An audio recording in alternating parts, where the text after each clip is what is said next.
All right. Hey, everyone. Mark P. Markets here. Thank you all for joining me for another Bitcoin, stock market, and gold streaming video analysis. So what I'm going to talk about here is I want to talk about what the charts are telling us, what kind of clues we can gather in this environment to give us a sense of what's likely to unfold over the coming week. Okay, so with that being said, let's get this thing started. This is for educational purposes only. For investment advice, please consult a licensed investment advisor. Also, let me know if the sound is okay, and let's get this thing going here. So, as you know, today is, wait a minute. Today's Monday. All right, cool, here we go. Let me just adjust my microphone. So, we have to first talk about the economic calendar. Hold on. Just moving this thing here a little closer so you could hear me better. All right, cool, there we go. All right, so economic calendar, all right, it's important, especially if you're involved in like Forex or maybe some stocks, because it can affect things. Now, TradingView, I'm simulcasting, all right, so hello, TradingView. If you have questions about your stock or about a market, any market, just put it in the channel now, so that once I get to the chat portion, I start going through the chat after my analysis, I can start answering your questions. Also, one question or one symbol per person, just to be fair to everyone in the channel. So if you have multiple questions or you'd like to see multiple symbols, just put them in separate questions. That's all I ask. Okay, cool. So let's get this thing going here. First thing I want to take a look at, like I said, is the economic calendar. TradingView has its own calendar, but I just look at this other one because it's just quick and it's very simple. And there's really nothing going on this week in terms of scheduled economic news. So let's talk about tomorrow. We have Germany, harmonized index of consumer prices. Again, that's not really a big market mover right there. Consumer price index on the 13th also. For the US, consumer price index, that's an inflationary thing, piece of information for the Fed. If there are any dramatic surprises, you could see an effect possibly, but most likely not. That's not a big market moving number. Big market moving events are usually FOMC meetings, interest rate announcements, or testimony from Chairman Powell, or something like non-farm payrolls. Besides those reports, really, nothing really moves these markets these days in terms of economic reports. So that's tomorrow. On the 14th, we have also tomorrow for New Zealand, we have the Royal Bank of New Zealand interest rate decision. Okay, it can have an effect on the Kiwi dollar pair, but if you're not in that, I wouldn't worry too much about that. On the 14th, we have consumer price index for the pound, and then on the 14th also we have the Bank of Canada rate statement and their monetary policy report. So can have an effect on the Canadian pair or Canadian crosses, but again, I wouldn't worry too much about those. Those aren't big market making pieces of information. What we're looking for with the economic calendar is really a function of the US dollar and interest rates, because that affects the whole world. That's just the way it is. Okay, so there's nothing there this week. It's a quiet week. Now, I'm not too surprised. We're in the middle of the summer here. Okay, summertime tends to, at least historically, tends to be very low volume, very slow grind, and very uneventful. Not a good environment for swing trades, especially when we linger at resistance levels. We're going to talk about that. So anyway, again, now's a good time to start putting your questions in the channel.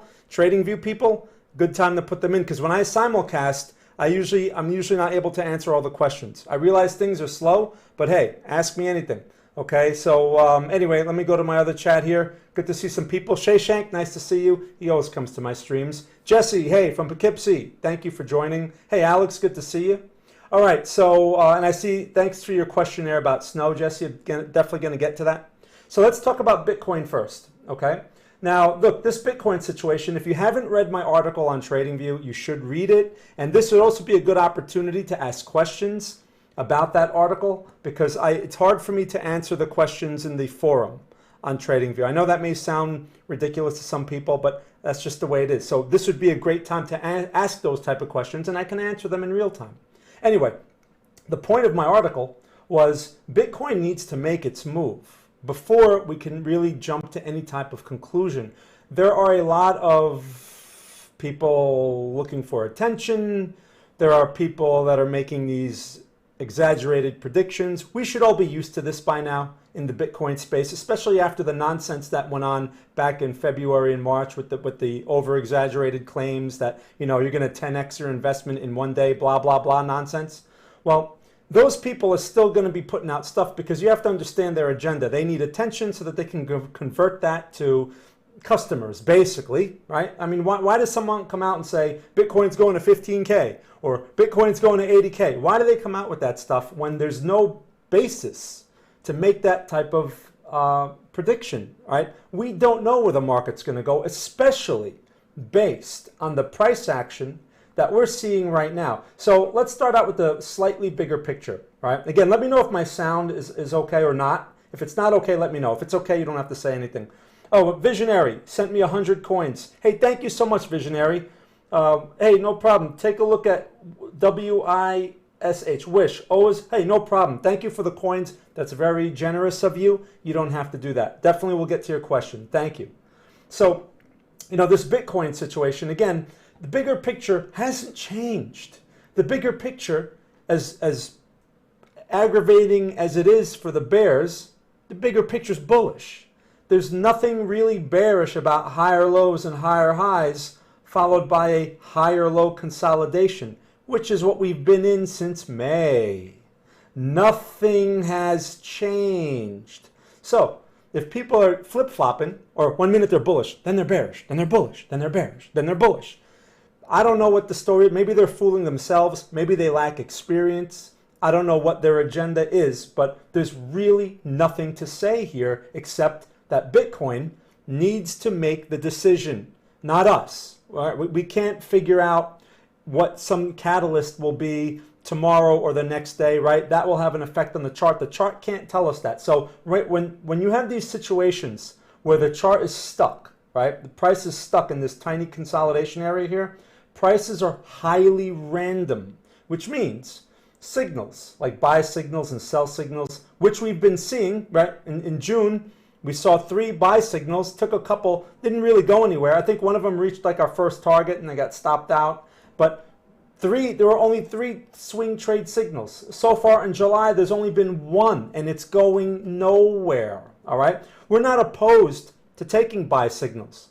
Sell signals aren't even a concern for us. We just ignore them because we don't short Bitcoin. We have no intention of shorting Bitcoin or any altcoin. So that makes things a lot easier, for one.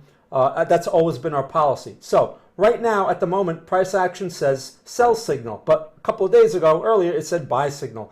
Can you believe either of these? Not really. And the reason, again, I must emphasize this, especially for those that are new and that may be confused, this area, okay, this area basically between 34, 35, 36K, that whole zone is highly random, which means price action means very little. It's random. You can flip a coin and probably get, you know, a better result. So in this situation, that's why I say, let Bitcoin show its hand. If it takes out 30K, there are only 2 levels we need to be concerned with. Only 2. 30K is 1. And if you want to be a little more nitpicky, then we can say 38K rather than 41K. We can take this lower high, this little mini lower high that's sort of in the middle of the range, because I know a lot of altcoins coincide with this, or it's basically the same structure. Those are the levels we should be concerned with. Now, if you want to short Bitcoin, that's your thing, right? You have to be able to handle the risk on that. You can define that risk by 38K. If you put your stop any tighter than that, chances are you will be stopped out. It's pointless. You have to give it that room, right? And if you're right, if this thing happens to work out and it breaks 30K, then you're in good shape, okay, with your stop at 38K. At this point, I mean, you're risking like 6,000 points in hopes of making something similar. The problem with the bear side is you're shorting into a higher low, a broad higher low area.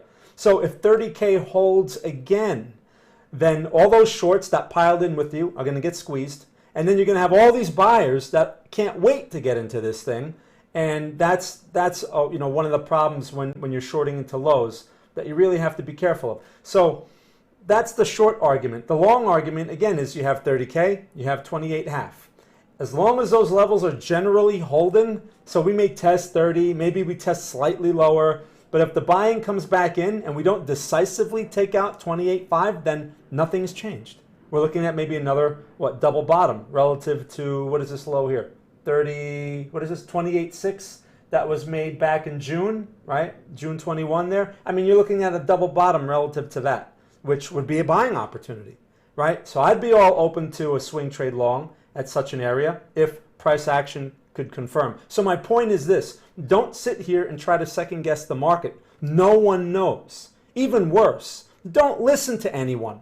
Don't listen to big mouths. Don't even listen to me. I'm not a big mouth. I know I talk a lot, but I try to at least deliver reality and realistic expectations, at least, so that you can make better decisions based on what the market intent is relative to your risk tolerance, okay? The key thing, no matter what, okay, it doesn't matter what chart we look at, it doesn't matter what time frame we look at, this game is about risk. Risk first. If you can't handle the risk, you should not be in this at all, or adjust your size to something that you can handle on an emotional level. Otherwise, you're setting yourself up for an emotional decision or reaction, which is usually the wrong thing to do, especially in a highly random, abstract environment such as a financial market. Okay, so that's the Bitcoin situation. Now again, what I mean by highly random, abstract is, we see a chart in front of us, so we think that what we see is what we get. But that is not true, okay? The chart is a result or derivative of orders, okay? Order flow, buy orders and sell orders being matched. We can't see that process. As much as we like to fool ourselves and think that we know what's going on, we don't know what's actually going on. So we have to guess based on the result of that order matching, right? And that's really the best we can get as far as candles go. We can't see the amount of detail that's required to truly make the type of decisions that we'd like to. So we're always making bets in the face of incomplete information, right?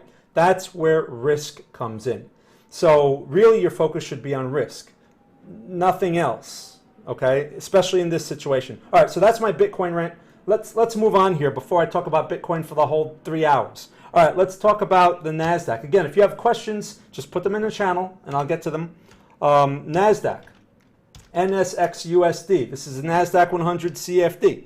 It's a good proxy for the Nasdaq, right? Nasdaq 100, all that stuff, and the stock market in general. Now, look at this thing. It's up 50 points today at 14,870. Earlier today, it was what?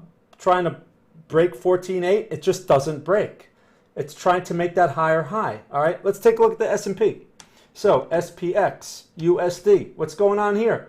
Up 16 points, right? 43.84, higher highs. These are all-time highs. What is going on here? So we could sit there and go to the news and say, well, the news said, this stock is doing well today, or that news occurred today, and that's the reason why. None of that matters, okay? So we're in a slow grind, low volume, summertime environment. There's really not a whole lot going on here. It's just a slow grind, which for me means the risk continually increases. Just a couple of days ago, we had this situation here where we had this red candle, okay? And it took out a bunch of lows, a bunch of previous lows in like a matter of hours. It took out a couple of days worth of lows in a matter of hours. That's the speed of like the risk that we're facing. That's why in these areas, the best we can do is say, okay, look, as the risk increases, I want to be more selective. Really bad location for swing trades. I've been saying that this entire move higher. So what do? Well, you're going to have buy signals, right, in certain stocks. And as long as you don't get overexposed, meaning you don't put on 10 trades, right, 10 swing trades where if the market has that significant pullback out of nowhere, it could occur overnight. You're not stuck in all these positions that you're going to have to bang out and, make emotional decisions, right? It's hard. I know. Then you get the people that argue about, oh, well, it just keeps going higher. That's just the way it is, right? The trend is your friend, blah, blah, blah, blah, blah. Right. But what they're not addressing is the risk. And the risk, again, is defined by the support. Where is the first support on the S&P? Well, you can argue that basically, 42.88, this swing low right here, that's one place you can define support, but that's a minor support because it's the only touch, really, it's the only touch there. It's not very many touches. If you go back a little lower, right, you have this level here, about 42.44, or basically 42.5. Right now, that's really our main support that's in play. So the market needs to first pull back there and then demonstrate that it can hold. That's really where the buying opportunity is, right? Or I should say the higher quality, lower risk buying opportunity is there. So what do you do as the market just keeps inching higher and higher? The best thing to do, in my opinion, is nothing. Let the market go wherever it wants. The risk is high and just increases. Wait until probability or the location puts probability in a much more favorable place, right, in terms of getting into something at a good price and then watching it go higher after you get in, as opposed to you buy it now because it looks good, right, and it just starts breaking and now you're stuck in this thing. Now the other thing is there's no guarantee it's going to hold 42.88 or whatever this low is here. There's no guarantee it will hold there. What if there's some news or whatever and price just clears it like it wasn't even there? That's why you can't rely on these levels until price proves something around them. That's why the risk is so high. What if we clear the level, right? Then you're looking at these lows over here, which is what, 41.37. It's almost like 100 points lower. So that's a lot for the S&P. At this moment, there are no sell signals. There's no reason to sell anything. There's no reason to short anything. It's just this abstract idea of risk is very, very high. I don't like to buy highs, and I refuse to buy them. I don't care how optimistic people are.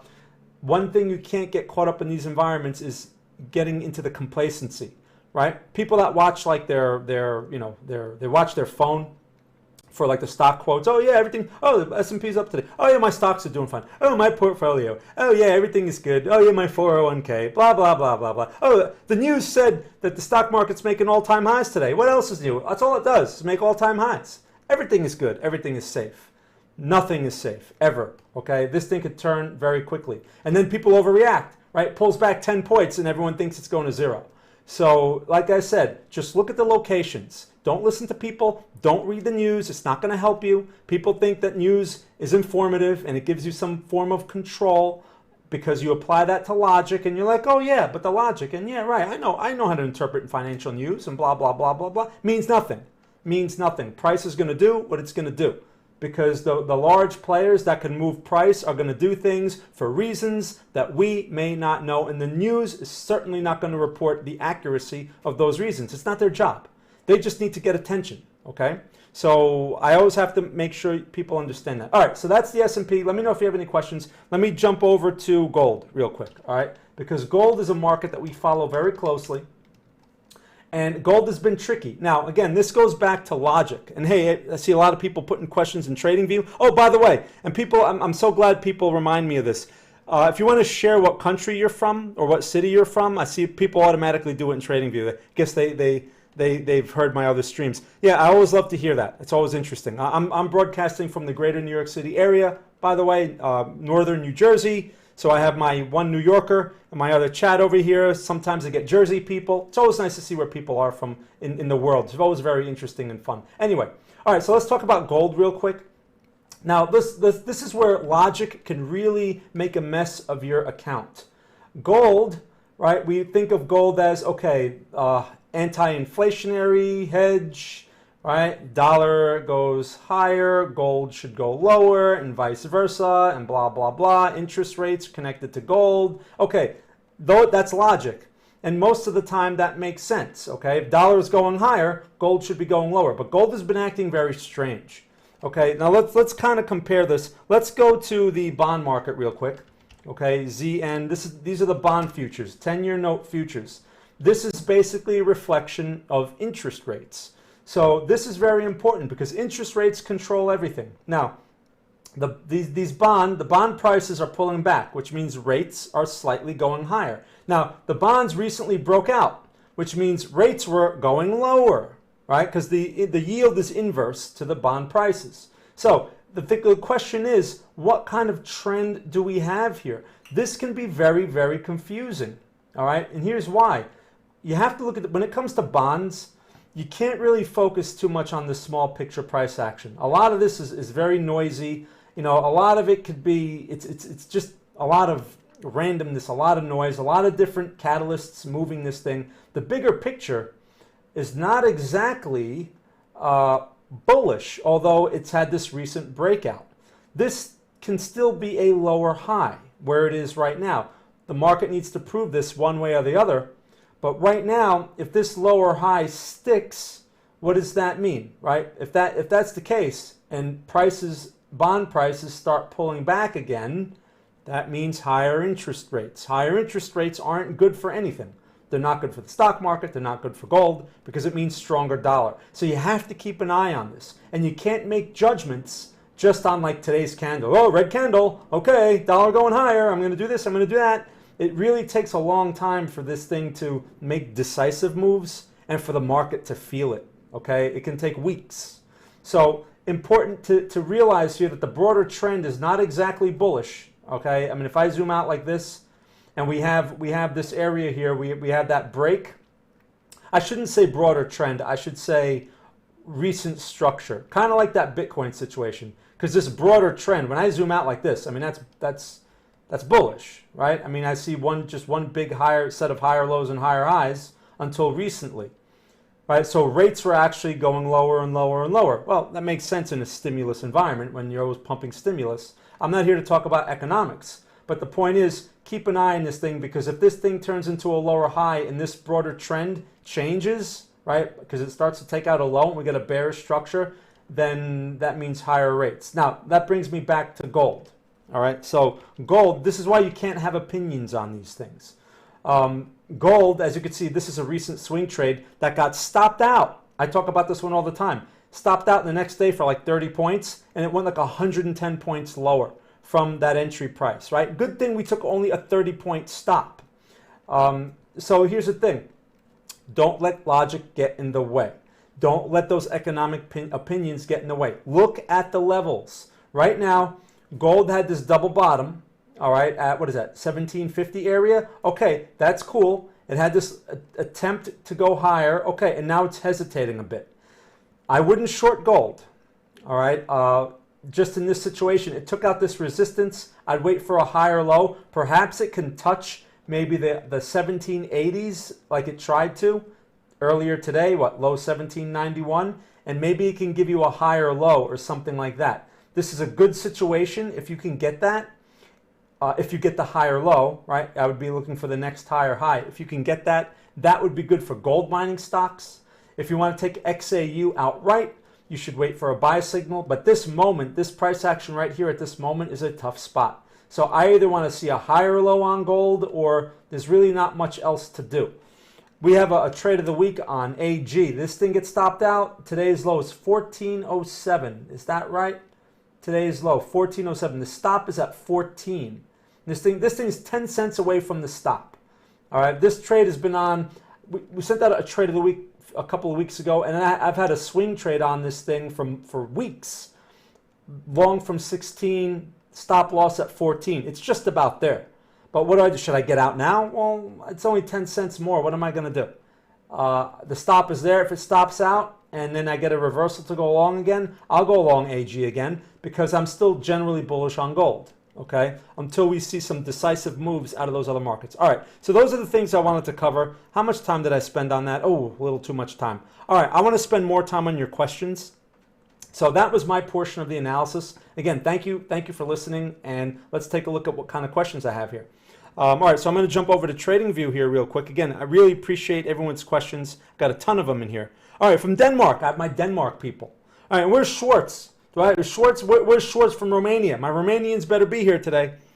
All right, so let's see. Okay, so so Anderson, yeah. So I just went over gold, XAU. I mean, that's the story there. I'm just waiting. There's nothing to do at this moment. Just waiting for a setup of some kind. But the structure is starting to change from that broader bearish movement that we had. Okay, this thing, it's starting to change from that because of the trend of this momentum. I shouldn't say trend, Momentum is a separate thing. If this momentum was going to stay intact, it should not have taken out this minor resistance area here, and it took it out pretty easily. So I'm looking for more bullish momentum to continue. Generally, the bigger picture on gold is bullish, okay? So that's why I'd rather look for long signals. So that's the story with gold. Hey, Frankie, welcome. First time here. Okay, cool. Amsterdam, nice, nice. All right, I've heard a lot of nice things about Amsterdam. All right, so Wish. Let's take a look at WISH from Visionary. Thanks, Visionary, again for the coins. So Context Logic is the name of the stock. And so let's take a look here. First thing I want to recognize is this is a relatively new stock, right? I don't have a lot of price history. It goes back, what, maybe 6, 7 months, 8 months, something like that. And the general trend was lower highs and lower lows. So bearish, generally. It had this initial pop recently, and it tested this resistance, okay? At 1536, it tested it. So trying to change its tune. Okay, the test is good. Didn't break it, though. But hey, you know what? A test is better than nothing because you have this bullish structure, this initial push in place. I could see why you might be interested in this thing. Now, it's pulled back. So what are we anticipating here? The higher low. All right, so I can see why I can see what you're looking at there. You have a potential support level right around this area. All right, based on this one back here. What is that? Basically the high 11 area or low 12s, and this thing right now is fooling around 1082. So it's trying to find that double bottom. So the next I'm sorry, not double bottom. It's trying to find the higher low. All right, now here's the thing. It's a good location. So we have that figured out.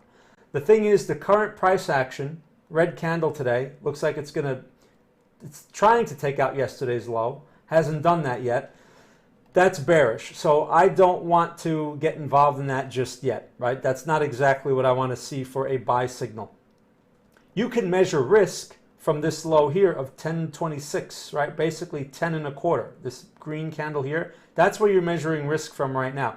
So if this bearish momentum with this little mini lower high is going to stay intact, it may test that level again. What you want to watch for in Wish is, can it produce another buy candle or reversal candle in this area where it's in right now? So tomorrow, can it give you a pin bar? Can it give you an inside bar? If it can, and it's above this 10 and a quarter, or we can even round that to 10 even. You don't want to be so precise with these things because markets are messy. That would be a good try for a swing trade, okay?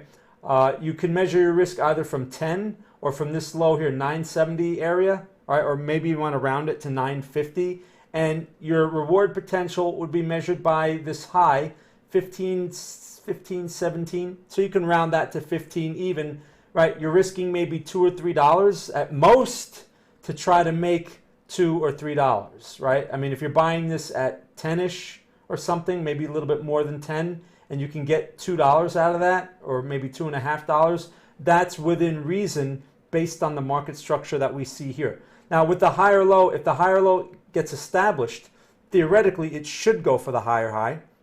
So it would make sense to try to hold on to a portion of it for a higher target to give that market a chance. But you know, there's no way to know until it actually does it. So again, it all comes back to the risk. I think it's worthwhile. All right, so just wait, but not at this moment. You have to wait for that price action to confirm first. Otherwise, you're stepping in front of bearish momentum, which is a hard thing to do. All right, I mean, it may work, but sometimes it's just, I prefer momentum to be more in my favor. Okay, so thank you for asking about that. It's a great question. All right, let's see what else we have here. Aloha from Honolulu. Oh, we got all the nice vacation places, right? We got Hawaii. A week before I had Costa Rica. I had Trinidad. I had a couple of places in here, a couple of exotic places. I even had, but there was another one in here too. I can't remember what it was, but I know Costa Rica. Playa del Carmen in Mexico. That's a nice vacation place. Someone was in here from there. All these rich people on vacation. You know, what are you going to do? All right, anyway. All right, cool. So let me see what else I have here. So Honolulu. eBay wants to see eBay. Okay. I haven't heard from that one in a while. Let's take a look at eBay. This is one from back in the day, all right? eBay. So general chart. I mean, look at that. It's not a bad looking chart. Okay, higher lows and higher highs. The thing is, eBay is a market stock. This is right, obviously, you know, e-commerce, all that stuff. So what I mean by market stock is whatever the Nasdaq does, this thing is probably going to be highly correlated. So you have to keep that in mind. You're basically getting involved in the Nasdaq. Now today's candle, this thing is minus 40 cents. This thing isn't the mover that it used to be, but the general structure is bullish. So what do you do in this situation? You have a little mini consolidation right in this area. All right. I'm not a big fan of these consolidations when they're off of highs like that, especially when the Nasdaq and S&P keep inching and they keep inching and they keep inching, and they're just more and more ripe for that bigger pullback. But the way, I mean, if you just want to look at this from a purely technical sense, if it breaks out, what is that, 70.65? If it takes out that high, you have a breakout. You can measure your risk at that point from 68.59, so basically 68.50, you're looking at 2 points, and then you have to hope it can just make a run from there. I mean, are these all-time highs on eBay, or is eBay at least recent highs? Look at this. eBay hasn't been this high in a really long time. I guess people are using eBay again. So you have that potential breakout idea on your hands. If it takes out that low, you really should have a stop in place. If it takes out that low, take the loss. I can't tell you how important that is. I just showed you that gold chart where we took that 30-point loss and the thing moved 110 points. It would have been a more than 110-point loss. You need to respect those stops. So if this little breakout thing doesn't work here, right, your next support is around, what is that, 67.5. And if that's cleared, you're looking at this here. What is that, 65 even? Now, in such a scenario, again, something like that can take a couple of weeks to play out. Again, the point of these streams is to kind of gain clues from the charts to get a sense of what can we reasonably anticipate over the next few days, you know, the coming week, or maybe even the next week or two. In this situation, like this support and this support lower, if there's any test of those, it can take a couple of weeks to play out. So you have to be patient with that. But otherwise, your near-term strategy here is the attempted breakout there, which I'm not a fan of the location. So in my opinion, the chances of getting stopped out of something like that are high. But either way, you're waiting for that breakout, right? Stepping in front of this thing right now is just, you're waiting for the same thing, but you're reacting to something that's not even proving anything just yet. Okay, so just a couple of things to point out. So otherwise, yeah, I'd be looking for that long trade, if anything, if I was going to get involved in something like eBay. All right, so thank you for asking about that. Generally not a bad looking chart. Okay, so let me see what else I got here. Hey, interesting. Thanks for joining. All right, so let me go back to the other chat. I got Jesse from Poughkeepsie. I'm glad. So Jesse says here, thanks. These are really helping me through hard lessons of being new to trading. Okay. So thoughts on snow. We'll take a look at snow. Now, I mean, just Jesse, if you can put it in the chat, what are you finding hard right now? Just curious. You know, as a newer trader, what would you characterize as hard? So here's snow. Now, this thing has been kind of, we had Andrew had called a trade in this one not too long ago. I believe it got stopped out. I don't remember exactly what the story was, but it was acting like a pain for a while. Okay, this thing it gave us a little higher low, and then it broke, and now it's back up in here, blah, blah, blah. This, again, is going to be correlated to the Nasdaq. All right, now we have the Nasdaq on the highs, pushing highs. This thing broke out. This thing broke this resistance here. What is that, 255.5? Took that out, right? And decisively. This is when I say that word decisively, this is what I mean. This is a sharp breakout. I mean, big candle, hasn't even looked back. All right, just strong close, and now today it's hesitating a bit. All right, fine. So if you're looking to get involved in this thing now, what you can look for is the inside bar continuation. It's risky because, you know, this thing is on its way and you missed the better prices. You have to take a little more risk, or you can keep it tight, like use the inside bar low for your stop, 258.88, but it's a very high chance of getting stopped out in that situation. Plus, if you look back here, there is some old support which can act as a resistance. Back here, you're right in that area. So you face that as well, right? That's why, you know, you have to keep an eye on those historical levels. The more probable thing to do, or I should say the more conservative thing to do, would be wait for a test of this old resistance here of 253.26. So that's about 10 points, right? A little 10-point pullback, because this consolidation, this little area right here, can basically act as a support. So one thing I do like about breakouts when I don't take them is a lot of times, you know, they lure everyone in, they shake everyone out, they pull back into that consolidation area, and that usually is a good buying opportunity, okay, if it can prove itself. So that's what I'd watch for in something like SNO. Just keep in mind, this is going to be a Nasdaq follower. So if the Nasdaq has that pullback because it's in a vulnerable location, this thing can get hammered quickly. That's what you have to realize about it. So again, focus on that risk. That's why I think it's better to wait for the pullback, and then at least you're at a much better price. And if you get at least another attempt back at this resistance, you're looking at, you know, maybe risking something like $5 or maybe a little bit more to make at least 10, right? That's 2-to-1 reward risk. That's more sensible if you can wait for that type of situation. You know, taking the inside bar alone, it's probably more appropriate for a day trade, if anything. But that's really all I have to say about SNO. Yeah, so let me know if you have any questions about that. I hope that answers your question. All right, oh, got Kuala Lumpur. Hey, thanks for joining, Jude. Oh, I remember you, Jude. Sure. Okay, cool. What is RECSI? What is that? Is that a coin or something? Oh, if you have a coin, make sure that you put USD after it or something so I know it's a coin. So maybe you can clarify on that one. Moose, can you please some tips for day trading? All right, well, that's a pretty involved question. If you're new, if you're relatively new, my best recommendation for day trading is don't do it. All right, like I know that may sound ridiculous, but day trading is the hardest way to make money. I know you have these gurus out there. I've seen them. I've watched plenty of channels, and they come out and they sell this dream. Like, oh yeah, me and 10 of my students make $1 billion a day for 1 hour. We just day trade this stock, and I'm going to teach you my magical strategy. Just give me $10,000. Okay? Yeah, so stay away from, if you're new, you're better off working with larger time frames like swing trades or position trades. Day trading is extremely hard, and the reason is you don't have the experience to recognize when something is wrong and getting out quickly and cutting your loss. What typically happens is you get some kind of magical system. It gives you a signal. The signal works a couple of times, like, oh yeah, cool. And then when the signal doesn't work, you're like, oh, I'll give it more of a chance. And then anything you make, you give it back anyway.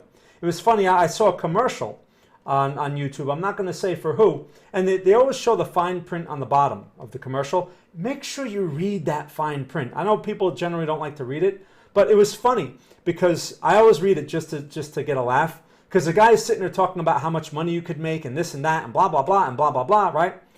And then the fine print, it says, the typical day trader or the typical trader who takes this training loses money. That's what it said in the fine print. The typical student loses money.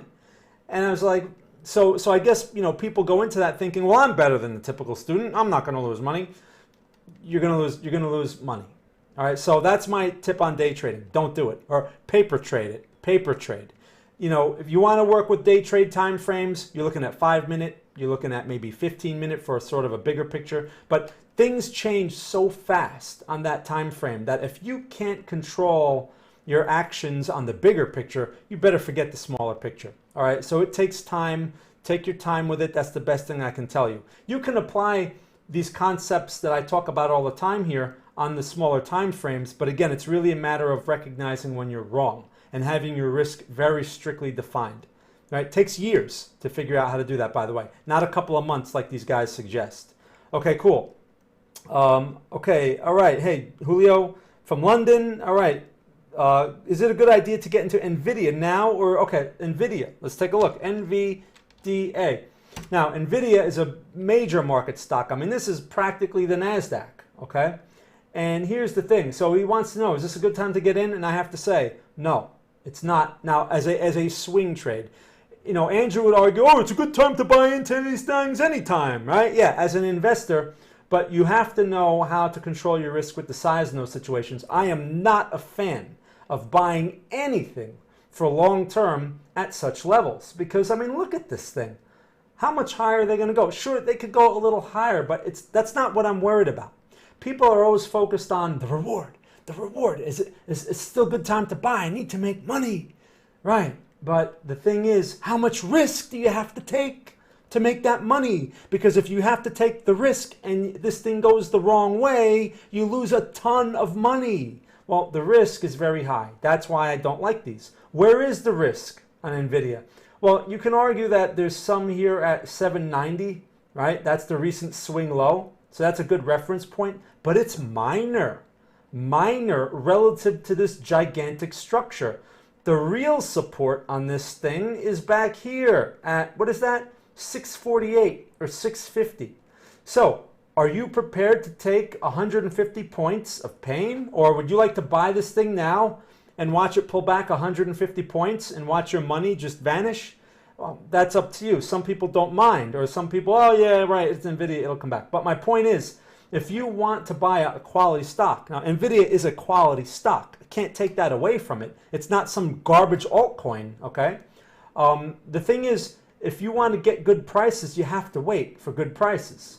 So can you get a good stock at good prices? At some point, this cycle is going to turn and we will see better prices. And at that point, you need to be prepared to move forward with your plan, which is, hey, I want to buy some at 650, okay? Whether it's a swing trade or a position trade, that's an attractive level for both.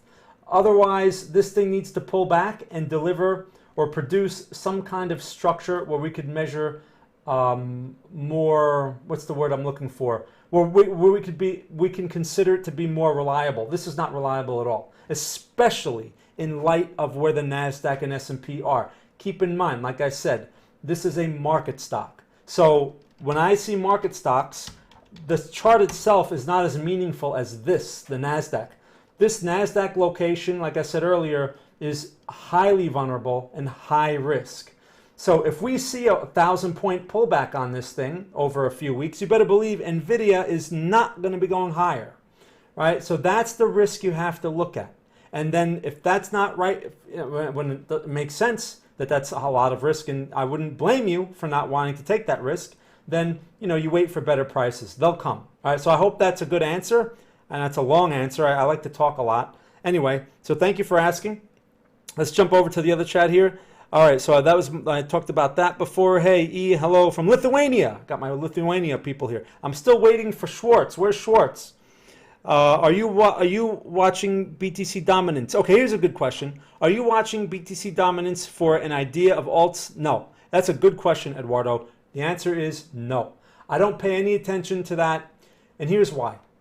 All that, like BTC dominance, people bring up the long short charts and all this extra layers of complexity is completely unnecessary. You're going to have your gurus and you're going to have your experts. They're going to come out and they're going to make big deals of these gimmicks because that's all they are. They're gimmicks.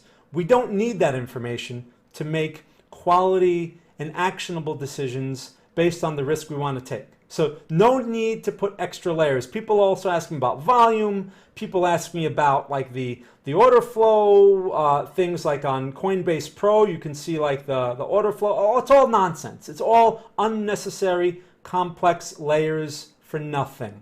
So, back to Bitcoin, all you need is to know the broader trend and what structures are defining the momentum at the moment, all right? And those structures are basically, you had the 50K break, you have a lower high at 41K. That's it, that's all you need to know. Right now, that structure favors a break of 30K. And look, this candle doesn't look so good at the moment, but that doesn't mean we're gonna get the 30K break. And that's what you have to watch for. So we have 41K, we have 38K, and we have 30K.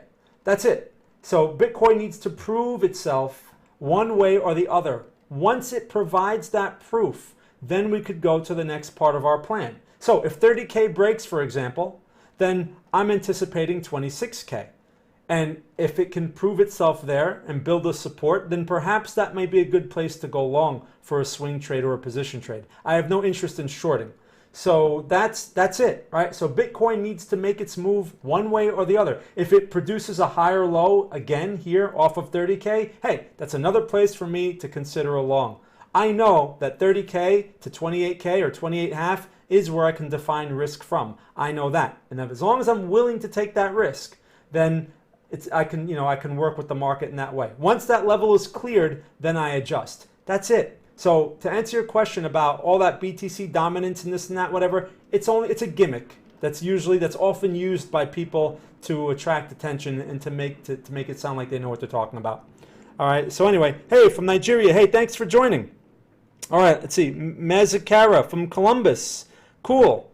Euro USD. I never get forex pairs. So let's take a look at Euro. So the Euro's been an interesting situation. Again, this is going to be a function of the US dollar, okay? So sort of like that gold situation, right? That's all going to be relative. Now, Euro USD, there was a level on this thing. I talked about this actually a week ago. This 1850 area, what's the low here? 1807. So it's around 18 even, all right? This 18 even area, that's a support on the Euro. And it's proven to hold. A couple of days ago, we had this large outside bar, that green candle, which was basically a buy signal, right? So now we have this momentum trying to continue. So what do you do with the Euro here? Well, here's the thing. Let's take a look at the dollar index, which is going to be the inverse. This is the dollar index. Now, they move inverse to each other. They really can't move any other way. Now, what's the dollar going to do? Is the dollar going to break lower? If it breaks lower, you're looking at higher Euro, okay? But if the dollar index finds support here, which it's trying to do with this bullish inside bar, and it starts to work its way higher, Euro is going lower. So work with the dollar index first. I think it's a better thing, especially in light of that bond situation, because the dollar is going to be affected by the interest rates. And what moves the interest rates? The bond market. So I think you can get better answers from there. Now, so as far as the chart goes, this thing is sort of stuck. It needs to make a decision. We can argue that the dollar is, at this resistance area and it should be pulling back and this and that. But then why is it holding this little minor support here? At, what is that, 92? 92 even? It's holding. So we have to see how the rest of the week plays out. So going back to the Euro, if the dollar holds and goes higher, this Euro is going to break lower. So in terms of risk, let's look at it that way. What can we do with this? I would be interested in giving the long side of a Euro a chance, even though the dollar may not agree with that. And the reason why I say that is because the structure so far has been supporting the long idea. Now, at this point, you have an inside bar possibly to set up for a sell signal. That's what's going on at the moment. And you can argue with the lower high and blah, blah, blah. But you're going right into this support again. You're going right into this. So you have to decide what side you want to give a chance, all right? It's a tough call, but I'd prefer to wait for the higher low to develop or the double bottom, all right? Because it's tried to find support in this area, this 1850 to 18 even area. It tried to find support there, may find it again. Again, that would have to be weak dollar scenario. So we have to see how that goes. And the dollar has to make that choice. Otherwise, if you want to go for the short side, it would be a break of this inside bar low, okay? And your risk can be defined by the high here of 1881. Just give it a few more points, maybe 1890, something like that, where your stop would go. And then at that point, if you take that short, you have to hope for the best and hope that it clears 18 even. And you have to hope that the dollar does its thing and goes higher, okay? So I hope that answers your question. Forex has been very confusing over the previous few months, and I guess that's, at least for us with our swing trades, because the signals have been all over the place. We had a recent trade of the week in Aussie dollar, and it was called as a short. As you could see, it's not working very well, okay? The short was on this break of this inside bar. It was actually slightly lower, And, you know, we gave it some room, like 100 pip stop. Hasn't stopped out yet, but that's not exactly the candle that I want to see after going short. So just something to keep in mind. Okay. Anyway, so thanks for asking. Let's see. Hello from Norway. Hey, welcome, Norway. I don't think I've ever had someone here from Norway before. Thanks for joining. All right. So Jude, can you look at AUD USD? Okay. So Jude, here we go. See, I was ahead of you there. Aussie dollar. It's in the same situation as that euro. In fact, here's the trade idea. Right, so we had a sell limit at 74.35. This thing right now is at 74.79. So it's against us. But, you know, whatever, right? It's the risk that we were willing to take. That's why I chose that stop. As far as the bigger picture goes, this reversal candle that we see here should not be there if this thing is going to continue lower. So again, it's fighting with the dollar, right? And there's nothing we can do. What's the bigger picture saying about where this thing can likely go next over the next few days? We're at a support. We're in a support area. So 74.44, 74.50 area, that's generally a support, and it's trying to find it. All right. So what will help our short workout is if the dollar obviously rallies, right? And then this thing should break lower. We have to see, right? So again, back to the dollar index, the dollar is sort of mixed. It's trying to, but hasn't really made its decision yet. All right, we'll know either this thing breaks 92 or it makes another leg higher, which would be beneficial for our Aussie dollar position. All right, so I hope that helps. Again, Forex can be very confusing at times. They're very conflicting. When you find yourself in those situations, you know, like should you short this or should you do that? If it's very confusing, just don't take the trade. Find something else, because there's plenty of other things out there that can give you a clearer picture, okay? So thanks for asking. Let's see what else I got over here. All right, so I have HDDR.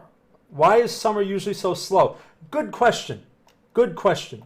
So historically, now the year before was unusual. We had a lot of activity during the summer, but that was an unusual situation. The summer is typically slow because the large players that move markets go away. That's why. So, you know, the large players, institutions, banks, this and that, like those large players that move a lot of money, they're, you know, they say they go to the Hamptons or whatever, which is in New York. They go away and they're not making any big decisions, right? Big money is not moving. So what you typically have left are just retail traders doing this, doing that. And of course, these institutions still have their trade desks open, but it's just no business is really being transacted. Not at the volume that is normal, which usually you see in October through April. That's the reason.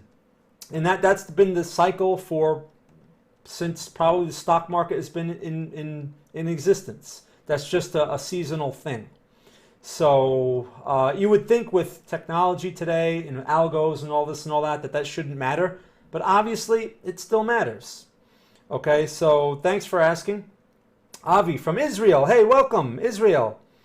Oh, I appreciate that, Avi. Thanks. Okay, Seti. Okay, so Sean. Hey, Sean, good to see you. SCETY. Let's take a look. CETY. What's the story with this one? CETY. Oh, interesting. All right. So this is one. How much is this thing? It's just over. It's like what, 6 cents, right? So, or like 6.1 there, whatever that is. You have this really long consolidation after all this hype news, right? This is like the altcoin. This looks like altcoin hype from a few months ago, right? Remember that? Anyway, since then, you've had this elongated consolidation. These are attractive because these are what a forgotten market looks like, okay? It's forgotten. No one's paying attention to it. The day traders are ignoring it. And this could be an opportunity. What you want to wait for, though, is the break. So I would be, it's a gamble, right? These are all a gamble, but these, you don't know how much longer this thing is going to be in a consolidation. Typically, a piece of news will come out. As you can see, there was an attempt over here, and it gave it back real quick, right? So that happens. You want to see something like that again, but you wanted to see it follow through. The level you want to see is, what is that, 8.083, so just over 8 cents. It needs to clear that. It tried to previously, and like I said, it failed. You want to see something like that again. Now, if you want to anticipate something like that and you want to take a chance, I mean, this thing is fooling around now at these lower levels. You can buy some. It's cheap. So this is not really a good choice for a swing trade. This is more like a lottery ticket type of situation. All right. And you're at some point, maybe some news comes out, and next thing you know, you get a spike like this again, which you can unload into or something like that. That's really the best you can do, because as far as technical analysis, the best we can tell from this is you're in a consolidation, and at some point it can break out. That's it.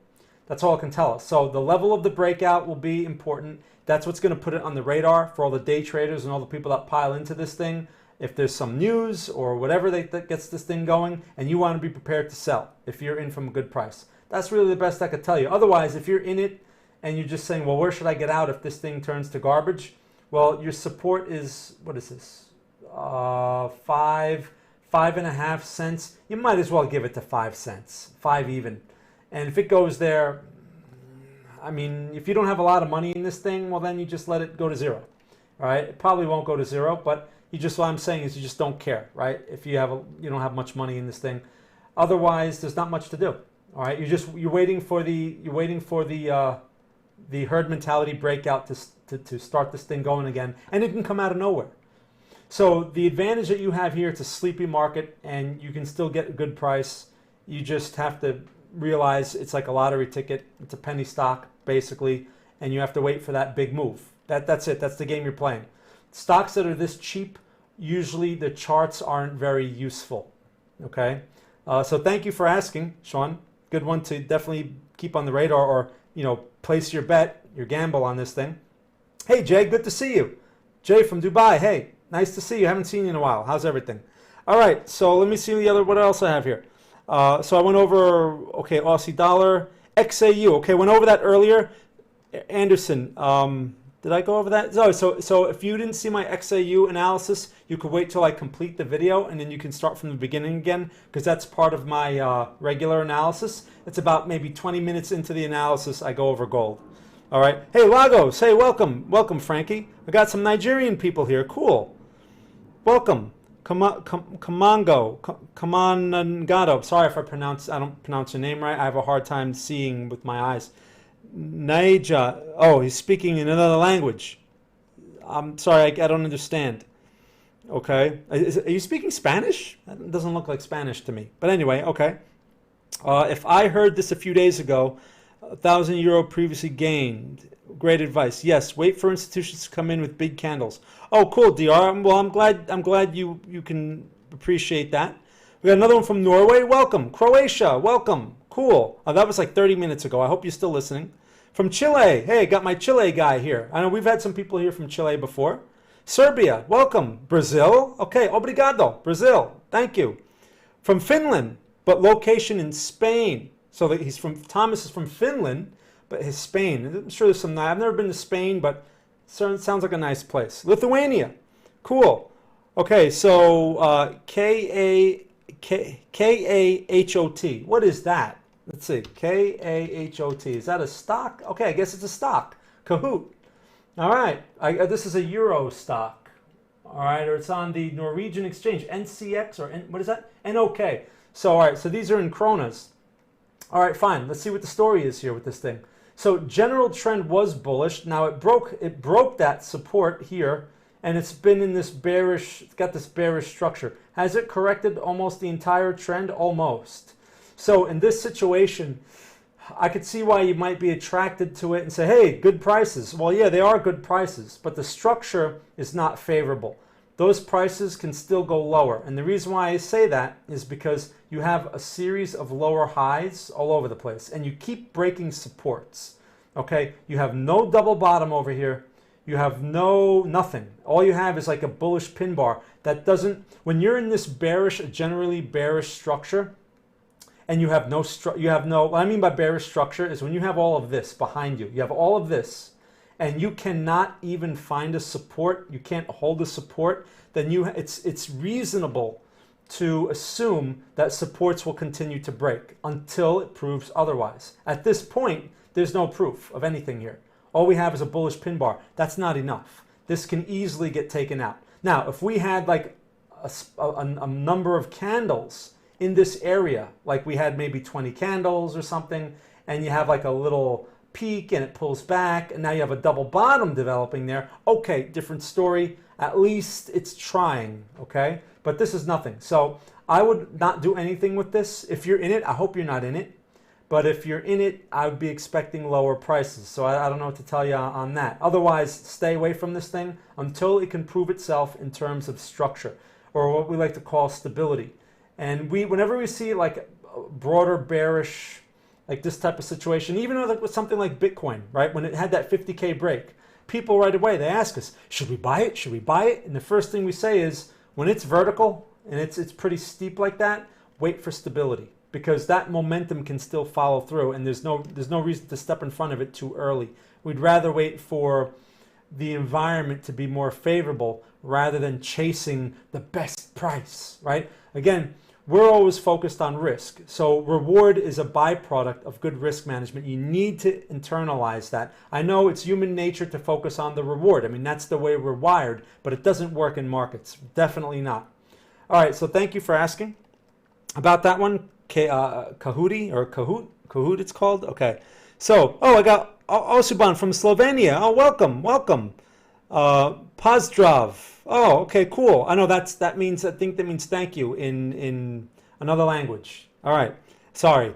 Okay. Oh, here's my Romanian guy. Hi, from Romania.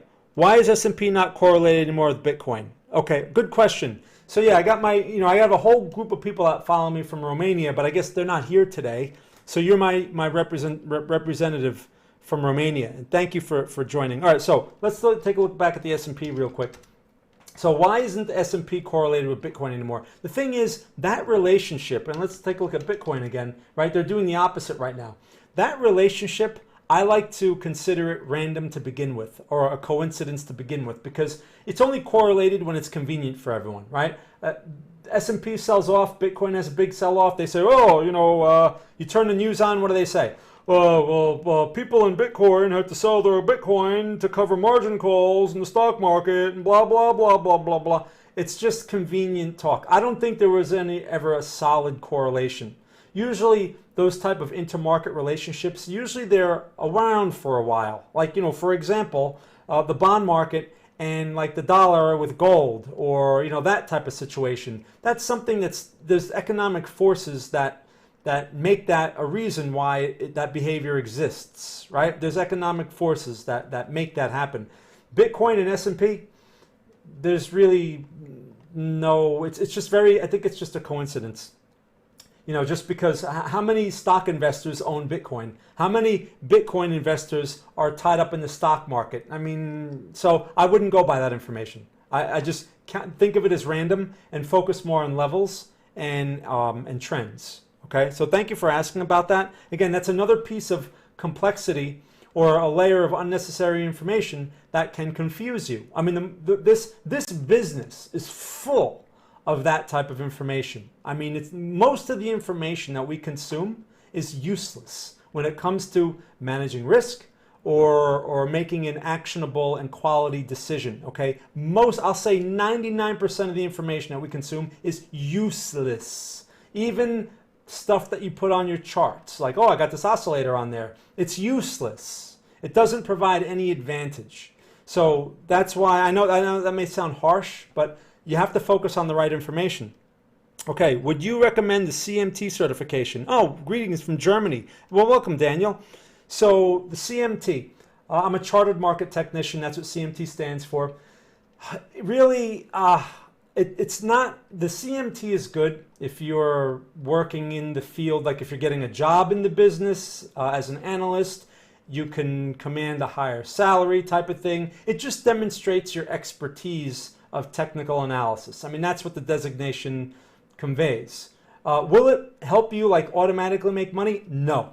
I don't think that's what its purpose is. It's just to prove that you're a serious market technician because you went through all the rigorous process and this and that and blah, blah, blah. You got sponsored and this and that. It takes years to get. It took me like 3 years to get it. And, but that was not the factor that helps me, develop my strategy. What it really helped me do is solidify my foundation. Okay, it gave me a good, solid understanding of like Elliott wave and certain things that have to do with how markets work and price action and stuff like that. But they're not going to sit there and say, oh, now that you're a CMT, we're going to teach you the secret CMT strategy. And now you're going to be able to make money because you're a CMT. Not at all. So if you're not looking to be a professional in the business, meaning you're not going to work for someone else or you're not going to run your own thing, I mean, if you have the time and you want to get it, education and knowledge are never a bad thing, but it is very time consuming and you have to determine if that's going to be, if it's going to help you reach your goal, whatever your goal is. So like I said, it's good for foundation, but it's not going to help you find the secret or, the secret that everyone's looking for on how to make money consistently. So thank you for asking. It's a good question. Okay, so Dr. Dre here. July is one of the largest days of unlock period. Okay, so 16,240 Bitcoin worth of, okay, so there's been a lot of talk of this, right? In the 5 days. Okay, I've heard this talk before with the what's that thing called? Grayscale and the unlock, blah, blah, blah, and this and that. And there may be some truth to that. But I'm not going to use that to affect my decision making because, again, how much of that is really going to affect is, oh, well, all this Bitcoin is coming to the market. Of course, it's going to depress prices. Okay, that can be true until someone steps in. Well, what if someone like Elon Musk steps in and says, oh, we're buying Bitcoin.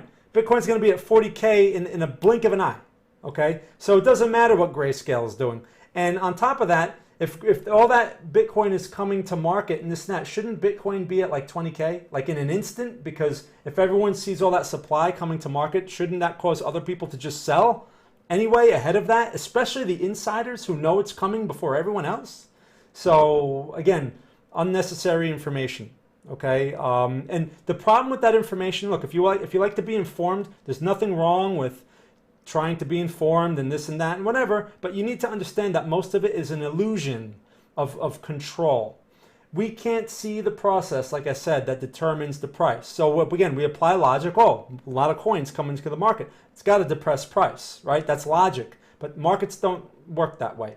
So it's important to understand we don't know what the smart money knows. We don't know where their orders are. We don't know how much they're buying or selling in these areas because just because Grayscale is doing that, we don't know what the other big players are doing. We don't know if they're buying up all those coins. We can't see it. We assume that they are when this thing's at 40K. Oh yeah, the institutions are buying. When it's at 40K? No. They were buying at 30K and now you're buying at 40K, okay? They never do things that are obvious. They're never going to share quality information with the public. Never. Because it puts them in a worse situation. It's not in their best interest to hurt themselves, right? Something you have to keep in mind. So the other problem with that type of news too is it will opinionate you. You'll be like, well, I know about that information with the Grayscale. So yeah, I know that this thing should go lower. And then the random part of the market is going to reinforce that and you're going to think your opinion has some value and it doesn't. All right, so just something to keep in mind. Never get married to opinions with these things. Never. Because it'll get you into a position where you'll be at the mercy.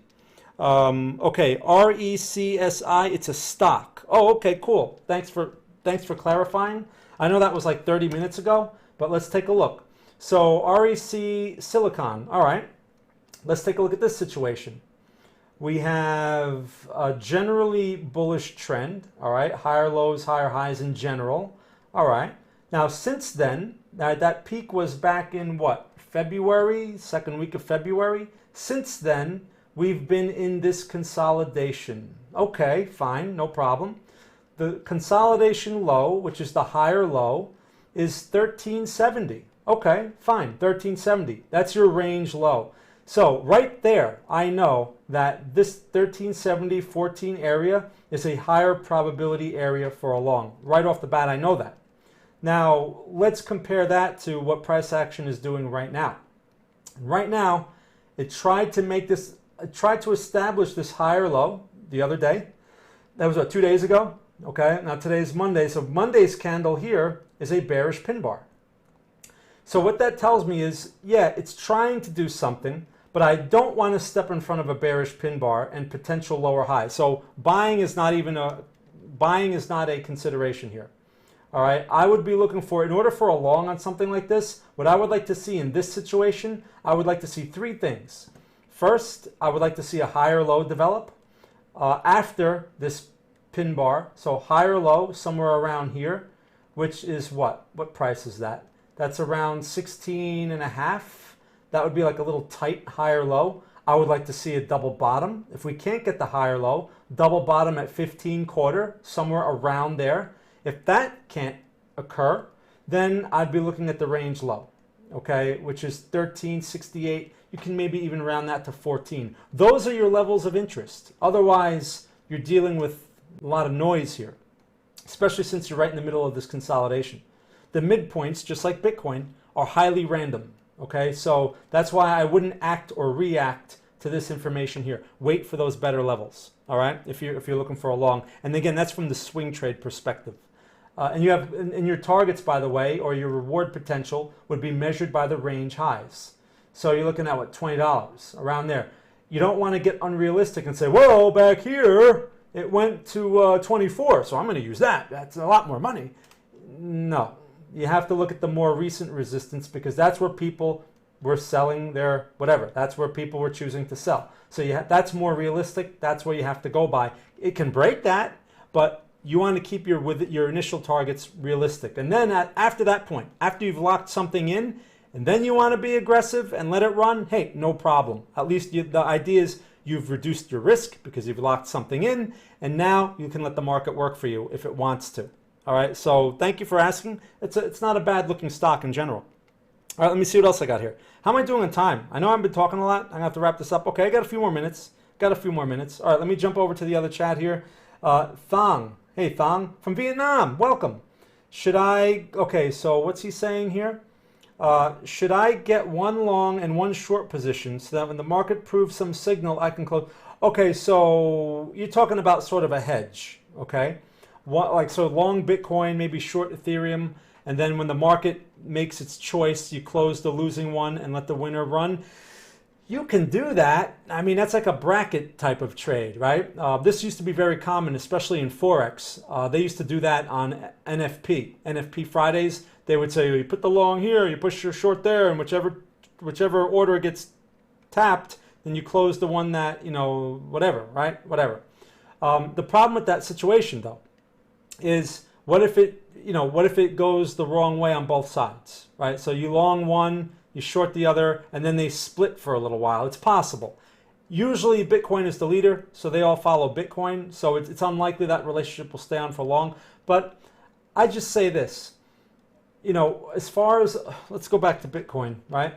You're better off waiting for the market to make its move rather than a hedge and then going with that. Because here's why. There's no guarantee of follow through. So Bitcoin, let me give you an example. Let's say Bitcoin breaks the 30K, all right, and you short Bitcoin. Let's say you short Bitcoin right now, and you buy Ethereum, all right. So Bitcoin pulls back. You're like, yeah, right, it's working, but you're losing the money in Ethereum, okay, equivalent amount, whatever. And now Bitcoin breaks the 30K, so you close the Ethereum. You close the Ethereum long, so now you should be winning, right? Well, what if Bitcoin fakes out and doesn't follow through? So now you've lost that money in Ethereum, which you've made back in Bitcoin, but then Bitcoin turns right back up on you, and now you're losing anyway, right? So it's just another, again, like before, layer of complexity. I've considered like all types of hedging strategies and this and that, and really when it comes to it, it's like I was just better off closing the one half of the position instead of getting all complex like this. Because especially if you start second guessing, or if the market gets very noisy, you can lose on both sides. That's what I mean. So I don't really think hedging is worthwhile, in these situations. It's usually more appropriate for options anyway, because of the nature of options. All right, so anyway, thank you for asking. That's a good question. Let me see what else I got here. GBP off the daily order block, okay, into a couple of times before showing its true hand. Right, so pound, right? Pound. This one on Wednesday, I talked about this pound, right? Because I was thinking about it as a long. Now, all logic aside, I wasn't thinking about logic when I thought about the pound. We chose the Aussie dollar as a short, which was a bad idea, right? It's red. I was originally thinking pound long. Now, I didn't know about this green candle. When I was talking about the pound, it looked like this. That's what it looked like. So the only thing I was interested in at that time was, well, we're at a support level, and maybe the support level will hold. That was it. I wasn't reading into any type of economic blah, blah, blah. I wasn't looking at the bonds. I was like, well, you know, it's at a support, and things usually at support. Let's see if buyers step in. Well, they stepped in. Okay, and now it's got that bullish momentum. It's trying to keep its thing going here, right? Just like the other chart. What does that look like? We looked at another one earlier today that looked like that. Anyway, that's the point there. That's why I say, logic aside, right? The level is what really got my interest in that, which we didn't even choose the pound. We chose the Aussie dollar, and it was the wrong choice. But that choice was more... you chosen more with logic because, well, we're saying, oh, the trend is this and the dollar is that, and yeah, the dollar and oil is weak and blah, blah, blah, and Aussie should blah, blah, blah. Yeah, logic, right. See how far that got us. Okay, anyway. So thank you for asking about that one. All right, let's see what else we got here. VUZIX. What is that? Is that a stock? VUZIX. Let's take a look. I don't know if I have the right symbol here. VUZIX. VUZI. Is that the Nasdaq? Is this the right symbol? VUZI. VUZIX. Okay, maybe that's the right symbol here. Let me know if it's not the right symbol. So, all right. We have a consolidation here. Just like that other one we looked at with the consolidation, you have the nice pullback of recent, a couple of months ago. And it's been consolidating ever since. So you have the broader higher low. Okay, not only that, you have the broader higher low, but you have this, look at the price action of today. You have a bullish pin bar. That's all good. Okay, you're still inside the consolidation though, but inside of this consolidation, I'm usually not a big fan of these things, but you have a potential higher low led by a pin bar. So you have the broader higher low, another mini higher low, and a pin bar. So that's you have a bunch of arguments in your favor there. You can define risk by this 1565 area or basically 15.5 area. You could define risk from there. And then you're looking for the breakout, right? This thing needs to break out. So if it can break out, you're on your way. So how much is this thing? 1677. So you're looking at about maybe $1.50 of risk, maybe $2 at most. Can you make $2 on this thing? Well, 20, 30, well, okay, 19.5. Your resistance is around here. So, all right, yeah, so your reward risk makes sense, right? If you're risking about 2 to make 3, possibly 4, that makes sense in this type of situation. So yeah, I'll give it a thumb up. Good swing trade choice there. VUZI. I have to remember, this may be trade of the week this week because sometimes it's really hard to find good ones. We'll see how this thing holds up tomorrow and Wednesday, but I definitely like that. So if it takes out that pin bar high, Jay, you have yourself a possible swing trade there, okay, with risk defined again from this low at 15.5. If you use the pin bar low, that may be a little too tight on something like this, okay? So thank you for asking. Hey, Emil, good to see you. Your Romanians are here. Oh, Emil, cool. In lower numbers, but still here. I didn't realize he was from Romania also. No, so when I talk about the Romanians, Emil, I have this guy Schwartz, and he tells me he's got like 100 people over there watching me in Romania. So anyway, he's usually here. So maybe he's busy today. Schwartz and the Romanians, but I have other Romanians here. So cool. I'm glad they're still representing. Okay, Julio, AG. AG got stopped out. What a piece of garbage. Well, no, you know what? Oh, this thing, I don't see that on my chart. It's showing me 1407. I'm not sure why I don't see a low today of below 14. So based on this chart, it's not stopped out yet. I have to check my account. I don't know, but maybe it's stopped out. So that happens. Look, stops are a good thing. All right, I know no one likes to take stops. It's what we all hate, and we're afraid of losing money and this and that. But let me tell you how much money they save. I don't have to tell you again. You know, I showed you that gold example before. Stops save money. So I don't mind taking stops. I took the risk. That was the risk I was willing to take. If the market doesn't agree with me and stops me out, I was willing to take that risk. If I wasn't, I shouldn't be in it. AG had the low of 1406. Are you still in? Right. Okay. So Emil's still in. Yeah. I don't see that stop out there yet. Maybe your broker has a different price or something. You know, some of these non-US brokers, I don't know. I don't know where they come up with these prices. Maybe it's an after hours price. I don't know. Okay. Ed. Hey Ed. Good to see you from Texas. Hey, welcome. All right. Cool.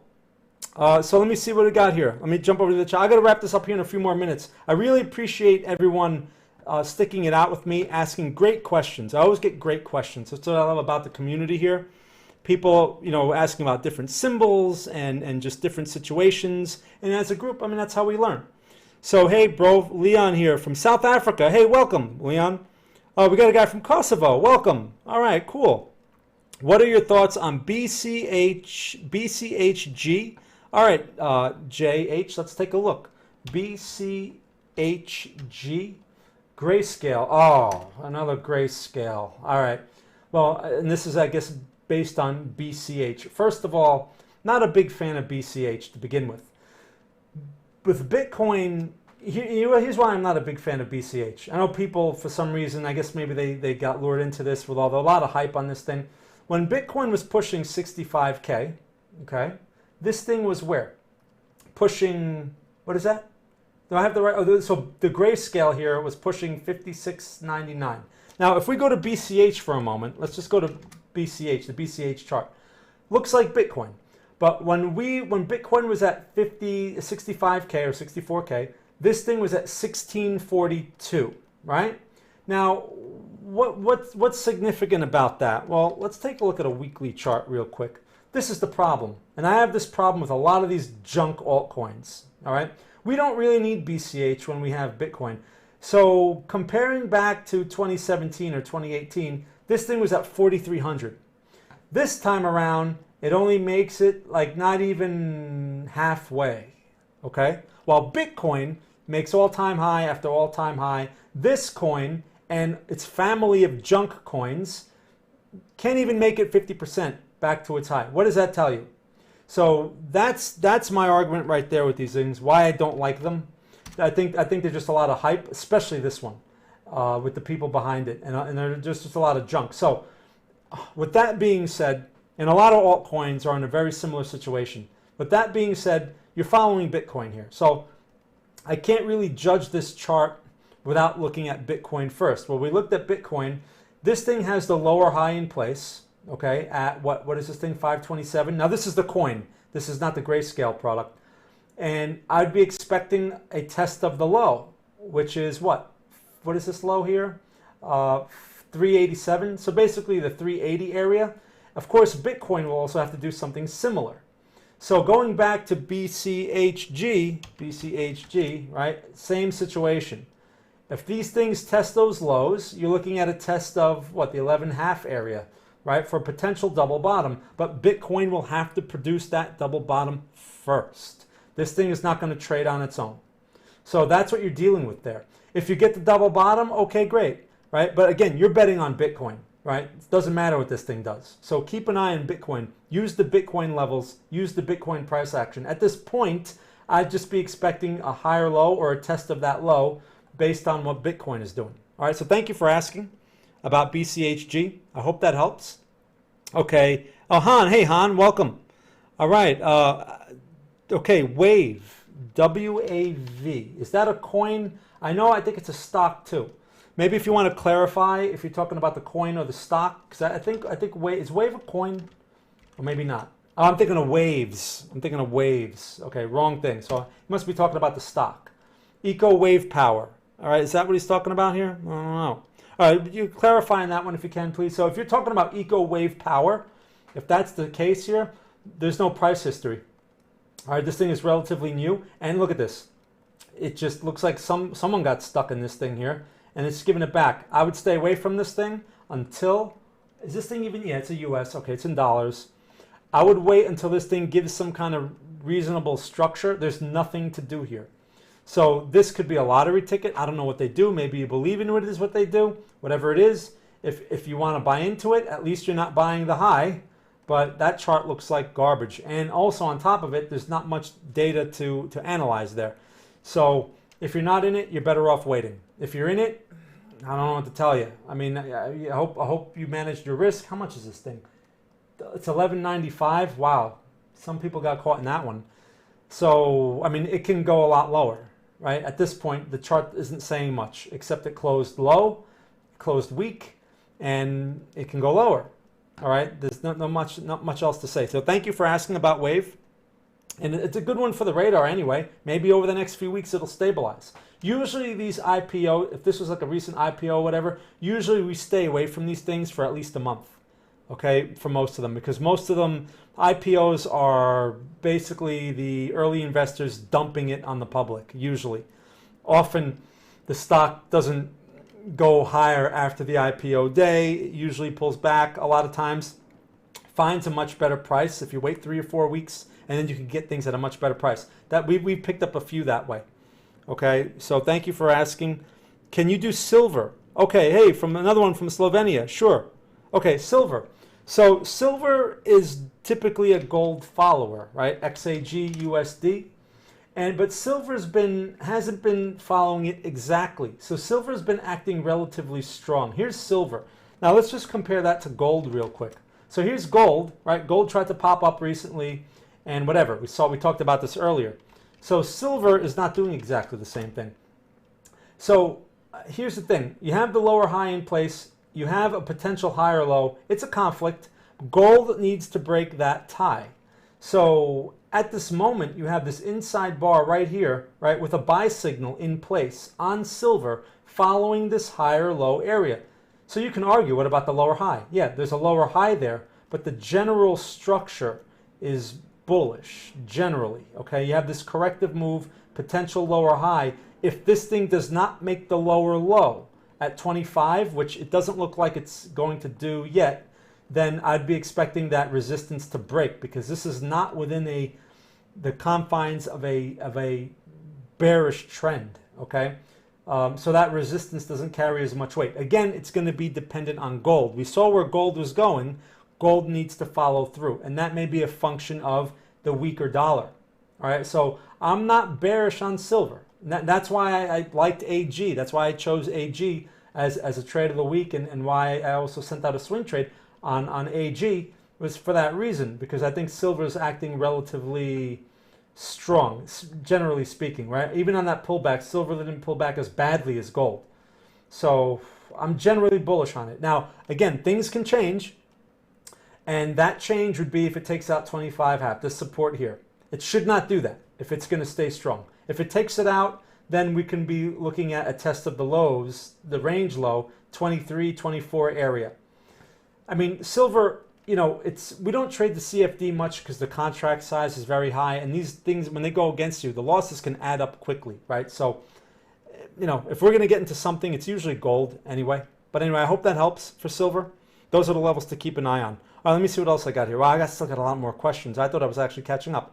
All right, I got a couple more minutes. Let me start to wrap this up here. Again, I appreciate all of your questions. If I missed your question, I apologize, because my goal here is to answer as many questions as I can and provide some kind of, you know, insight and clues or reasonable scenarios that we can anticipate as the week unfolds. All right, so that's silver. I got Han High. What do you think about these wildly shorts on Bitfinex, and where do you get this? Okay. So Han from the Netherlands, you know, I don't have an opinion, right? And I was talking about earlier, and if you read my article that I wrote on TradingView, pretty much it sums up like what I think, and that is let the market decide, right? This really, you know, wild move. There's actually nothing going on here. Just because it's fluctuating between 34,000 and 36,000, whatever, that's nothing relative to the bigger picture. So this is a nothing, quiet environment. Now, if you're watching this on a 1 minute chart, sure, it's going to look wild, but that's all noise. So I really don't think anything. I know that the bigger picture is generally bullish. I know that there's support at 30K. I know there's some support at 28.5. I know that there's some at 26. I know that there's resistance at 38 and 41. Now it's up to the market to decide how it's going to handle, those levels. What's the order flow? How is it going to behave there? And what result is it going to show me? At that point, I can measure risk more clearly than I can right now. And if I want to do something, which anyway, we don't work on the short side, we only work on the long side, then I can consider if there's a long opportunity there. That's it. But bigger picture, I mean, I'm still bullish. Bitcoin is not going to be bearish, at least based on the chart structure that I evaluate, until it takes out like 15K or 12K. People will say, oh, that's so much, so it's another 15,000 points. Why wouldn't you be shorting that? And blah, blah, blah. Because there's so much opportunity for it to turn and go bullish between here and like 15K. So it really would have to take out some major levels for me to even think more consistently on the bear side. Doesn't mean you can't short stuff on the very small time frames, but you really need to understand the risk you're taking and what to do if you're wrong. Okay, so thank you for asking. So they bought GBTC premium, and now okay, right. So that grayscale stuff, but the premium of the I don't get mixed up with that. But thanks for mentioning that. Thank you for your time. Okay, hey, no problem, no problem. I really want this to be helpful to people. I want this to be a good use of your time, just like for me. Where would your target go for pound? Got in at 38.40. Okay, so where would my target be? Okay, that's an interesting question. Let me go back to the pound real quick, right? Before I wrap this up. So you're looking for a target on the pound. Well, here's the thing. At this moment, we have an inside bar, right? So if the inside bar can get taken out, you on the bullish side, you're looking at some more momentum. One area to take some money off the table would be this resistance right here, which is basically 40 even. Now that's a whole number, so it might be wise to get out, maybe take something off the table, right? Here's the thing with targets, if you can. You shouldn't just have one target. You should have more than one target, because the first target should at least justify your risk, but the second or third target is really the market working for you. So the initial target is around 140. All right, so maybe 39.80, 39.85. That's a nice profit from 38.40. If you can get something like that, maybe you want to round it to like 39.50, right? I think you could touch that. I mean, today's high was 39.10, right? So 39.50 is not that far away. This thing at 38.84. So you need to see that break of high. If it breaks the low instead, you're going to see maybe some pullback. Again, this is going to be a function of the dollar. But my first target would probably be around those like maybe 39.50. Maybe you want to be a little more conservative, 39.25. The real question is, though, is how much did you risk on that? That's a big function of determining your target too. So, like if you risked 500 pips and you're only looking to make 100, you're never going to make money. You're never going to make money that way, because there'll be that one time when you get taken out for the 500 pips. Okay, hey, from Toronto. Hey, welcome. Can you look at STX? Okay, USD. Sure, I'll take a look. Han, Wave WE is a nice only. Oh, okay. Oh, okay. Okay. All right. So I'm just reading these charts, these chats here. Oh, I appreciate that, Bradley. Okay, cool. All right. So I'm going to take a look at STX, and then I'm going to wrap this up. All right. Again, I'm sorry if I didn't answer your question. But you can catch me. I stream on TradingView and on the other channel here, on Mondays. So Stacks against Tether. Now this is interesting. This is one of those coins that tried to do its own thing recently. I don't know if this is part of that NFT thing that was going on with like ASX or AXS, whatever the ASX, or is it AXS, whatever that symbol was. Someone pointed it out like a week ago, and it was going crazy, and Bitcoin wasn't, right? So the question is, what's the story here? So maybe this is part of that. I don't know. But here's the thing.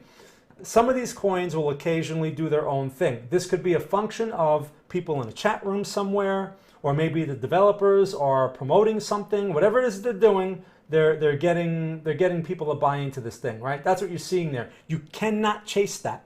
If you're not in before that, if you're not one of those people, and you're looking to buy it now because it looks good, you are taking it off the hands of the people that got in much earlier than you. Bad place to be getting involved. Never get into something when it looks good. I know It sounds counterintuitive, and I'm not always right about that. Sometimes it's at 10 and tomorrow it'll be at 20, right? And oh, why did I listen to this guy? I could have doubled, blah, blah, blah. But most of the time, it's a bad idea, okay? And that's all that matters, is most of the time, not an occasional lottery ticket. So here's the thing. Right now, you have this red engulfing situation here, right? This red, it's not exactly engulfing, but it's a red candle, and it took out yesterday's low. I wouldn't do anything with this. It's also off of a resistance. There's a sort of a resistance here, right? Your resistance is what? $1.50, this area right here. That's your resistance. So it's reacting to that. Okay, fine. Nothing to do here. I would wait. If you want to get involved in something like this, wait for a support. If anything, wait for a support. That's around, what is that? 86 cents. So maybe you could round that to 80 cents. That would be this area right here. If anything, wait for that. This thing right now is at $1.20. So you have a good 40 cents to go. In the face of a red candle, there's no reason to get involved in this thing. Okay? And I wouldn't short it either, because these things are, when it comes to shorts, the risk is just too high in general. These things are not regulated. They can manipulate these things very easily. That's a couple of reasons why we don't short these things. So thank you for asking about that one. I hope that helps. Okay. Thanks. I mean the BTC USD shorts chart on. Oh, okay. So, Han. Oh, all right. So I mentioned that earlier briefly. Wait, you're in the pound. Stop is at 37.20. Okay. So 38. So 100. That's a reasonable stop. Okay. So that means you want to make at least 120 pips, and I think you can get away with that. I think you can pull that off for your first target. But if you can. Don't sell it all there. Try to let some run further. See if you can get 140 out of it. If you could split that up. I don't know how many contracts you have on or whatever, how many units you have on. But if you could split that and put some for sale at 140, maybe some a little higher than that, at least you're improving your reward risk at that point. Okay, so thanks for asking about that one. And so about the BTC short situation, I'm going to answer that again just to add some more clarity to it, and then I'm going to wrap this up. Again, I appreciate everyone's great questions and participation. I know I talk a lot. So the BTC shorts thing, just like I said before, you get these charts, right? And they're all wild and they look all over the place. It's not, if there was any advantage to using that information, then it wouldn't be available, okay? It wouldn't be shared so easily, and it wouldn't be free. You'd have to pay for it, and institutions probably wouldn't want you to see it anyway, because they would be using it to take advantage of it, right? So again, don't overcomplicate, simplify. The more derivative things that you're looking at to get an idea of where price can go next, you're only adding layers of complexity. Bitcoin alone, the price action on Bitcoin alone is a derivative piece of information because we can't see the order flow. So forget all that stuff, the Bitcoin shorts against the longs and all that stuff. Just throw it out because it's not going to give you any advantage at all. What tends to happen is there'll be a time when you think you see something, so I think this means this, and then you take a trade, you get paid, and you're like, oh yeah, okay, that must mean something. So it reinforces something that's completely random. And then you try it again the next time, and it doesn't work. And you're like, I don't understand, and it's confusing. That's what it is, right? So don't get caught up in that stuff. Look at the price action, or if not, don't even look at the price action. Look at the levels, okay? Look at the levels, and that's really where you should be making your judgments, okay? The price action comes after the levels because, again, the price action that we see is old. So you have to keep that in mind, all right? The people that have acted to hold the price up have acted, right? If there's a large buyer at 30K or whatever and price goes to 30K and it doesn't go lower than 30K, it's because someone stepped in and bought a ton of it there, or maybe a few players stepped in. We can't see them doing that. If we could actually see them and see the accounts that the money is going into and who those accounts belong to, that's high quality information. That's not available to anyone but, Coinbase or an exchange or a broker, and they're not going to share that information with us. So we have to guess in the face of incomplete information. So if anything, don't overcomplicate it. You need to make this your goal, to try to make a decision on the least amount of information possible. The less information, the better. Okay? So anyway, I'm going to leave you with that. I hope you found this session helpful. Again, I like to answer as many questions as I can, and I'm not always able to answer all the questions, but I simulcast here on TradingView and on the other channel every Monday, so catch me for the next one. Also, during the week, I'm on other things, so you can go look for me on there. Check out my article on TradingView if you want to just see the stuff that I write, and that's it. Okay, so again, thank you very, very much for all your great questions and for your participation and everything else. And thank you for watching. I'll see you next time. Thank you.